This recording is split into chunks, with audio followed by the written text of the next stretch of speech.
Yeah, Coach. Mackenzie Mbako had a really good game tonight. Career high, made threes. You've mentioned before, he continues to improve. What did you see tonight from him that you liked the most? I thought he was aggressive right from the start. I thought our whole team was aggressive on both ends of the floor. He got some good looks early that he made. I ran a couple of plays for him that he was able to knock shots down, and the way they double team, it opened him up on the backside as well to get shots. Zach on your left and Mike.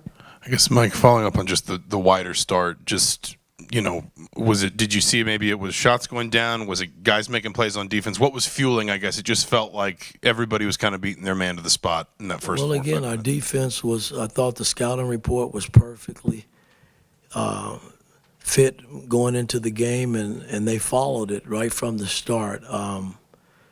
And we really defended the ball. I mean, we didn't let their guards really get away from us in terms of getting downhill, so we really focused in on not giving straight line drives where we had to help as much. And I thought our bigs did a pretty good job in battle and inside with their bigs, and so it was a total team effort tonight. Mike on your left and Todd. Kind of speaking to that team effort, I mean, Malik doesn't play the last 9 minutes of the first half with foul trouble, and sometimes those have been trouble spots for you guys when he's been on the bench, struggled with offense. Happy with how they kind of handled that tonight to be able to kind of survive without him for that extended stretch? Well, I think, I thought Walker came in and gave us some great minutes off the bench. And, they were shuffling guys in and out, so we were able to match, with them. But Walker was huge off the bench for us when Malik had to go to the bench. And then everybody else just kept pitching in, doing their job, and we were able to come in up 10 after the half. Todd on your right and Tom. Mike, you mentioned it, but Gabe Cupps was guarding Elijah Hawkins early in the game. Elijah Hawkins has kind of been the head of the snake for Minnesota. Can you tell me about the trust you have in Gabe to put out that level of defensive effort to take them out of their game? Well, he's done it before. I mean, he's been doing it pretty much all season when we stick him out on real quick guards. And the Michigan guard was kind of an example, I guess, of him going out. And all we asking him to do is just put heat on the ball and maintain it and not let it, get downhill. And for the most part, he did a hell of a job doing that. Tom on your left and Seth. Mike, can you put your finger on it at all as to how you guys can be so bad one night and then so good the next? Well, it's the road. I mean, it's tough on everybody in the Big Ten on the road. It's just not our team. Everybody's kind of having a tough time winning on the road. And, we got to figure it out.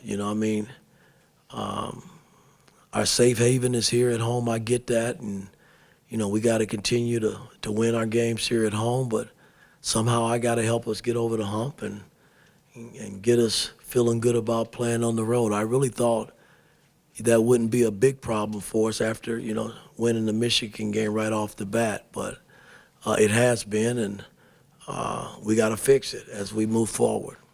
Seth, row 2, Ned Mason. Mike, you've talked several times about wanting your team to play a full 40-minute ball game. I'm not sure if tonight would rise to that level for you, but it felt like one of the more complete performances, at least kind of close to that you've had in a while. What after the Rutgers game the last few days kind of allowed this to happen?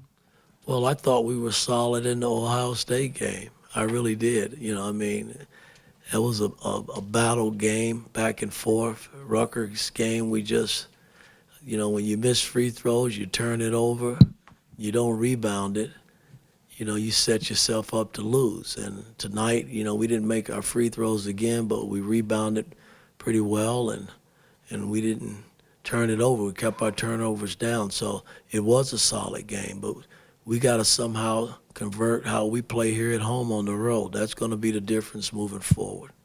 Mason in front and Dylan. Coach in New York, talking about Mackenzie, you told us that he would come around, that he was going to be fine. He just needed some time to develop. Tonight, obviously, you mentioned him being really aggressive. What does that add to his offense, to his offensive game, him being able to put it on the floor and go to the basket? Well, it's just not Mackenzie, man. You guys, you got to understand that these young guys, it take a while to develop. you know, they come out of high school or out of the AAU programs that they play in, and it's, you know, it's not just that easy to walk in college basketball and be great.